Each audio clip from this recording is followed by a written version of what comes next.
한 주 기업 뉴스 리뷰 주간 기업 기상도입니다.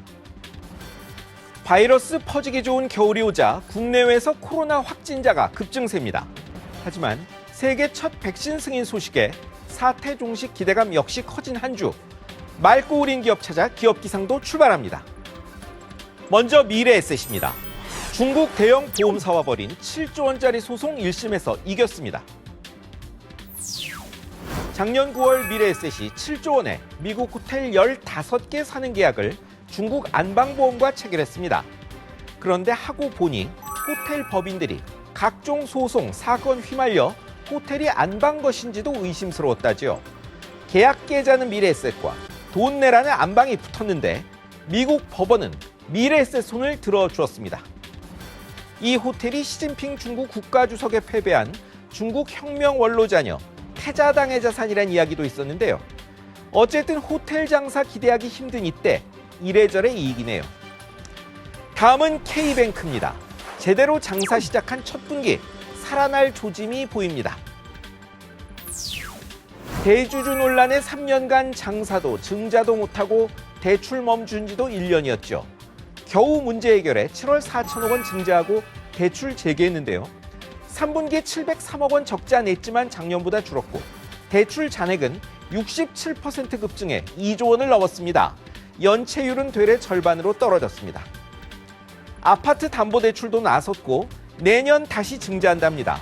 소비자들이 기대하는 것은 카카오뱅크와 은행 서비스 일신할 한판 경쟁입니다. 이제 흐린 기업입니다.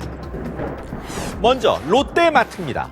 훈련 중인 안내견 문전 박대했다. 이 회사가 문전 박대당할 판입니다.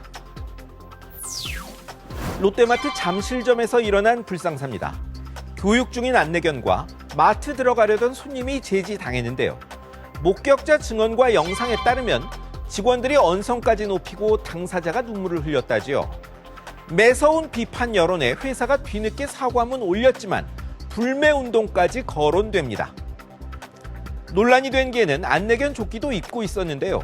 안내견의 공공장소 입장은 법이 규정한 겁니다. 법을 떠나 갑질하는 것도 아닌 손님에 대한 무례한 응대가 용인된다면 아마 롯데에 큰 손해가 될 겁니다. 다음도 롯데 계열 하이마트입니다. 납품사 직원 불러 청소시키고 경쟁사 제품 팔라는 요구까지 하더니 돈까지 걷었답니다. 공정거래위원회 조사에서 나온 겁니다. 납품사 직원 불러 쿠첸 직원에게 쿠쿠, 삼성 제품 팔라는 식으로 시켜 조사기간 매출 절반 올렸답니다. 이게 다가 아닙니다. 매장 청소, 주차장 관리도 시키고요.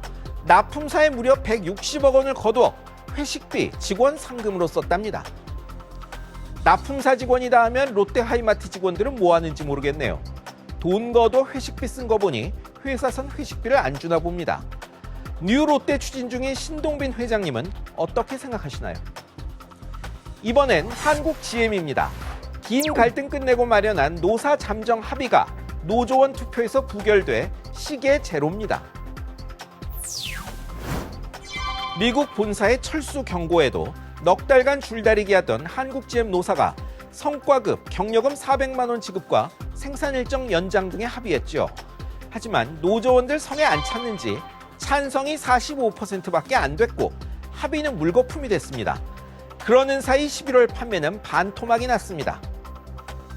노조는 파업 일단 미루고 교섭 재개 요청했는데요. 멀쩡한 기업도 쓰러지는 이 위기에 공멸만은 피해야 하지 않을까요? 사태를 바라보는 저희 기상도 생각입니다. 마지막은 면세점 업계입니다. 돌아온 중국 보따리상과 국내 판매 허용 덕에 숨 좀 돌리나 싶더니 또 위축됐습니다. 4월부터 늘던 면세점 매출이 10월엔 다시 6% 넘는 감소세로 돌아섰습니다. 재고 면세품 국내 판매는 좀 늘었지만 대부분 차지하는 외국인 매출, 정확히는 중국 보따리상, 다이공 매출이 줄어든 탓입니다. 당분간 반전도 어렵습니다. 코로나 3차 확산으로 한국발 중국행 여행객은 코로나 안 걸렸다는 증명 제출해야 하는데 이러면 다이공들의 방안은 급감할 수밖에 없으니까요. 코로나뿐 아니라 집값 상황도 심상치가 않습니다. 서울 막으니 지방이 뛰고 서울은 강북이 더 오릅니다.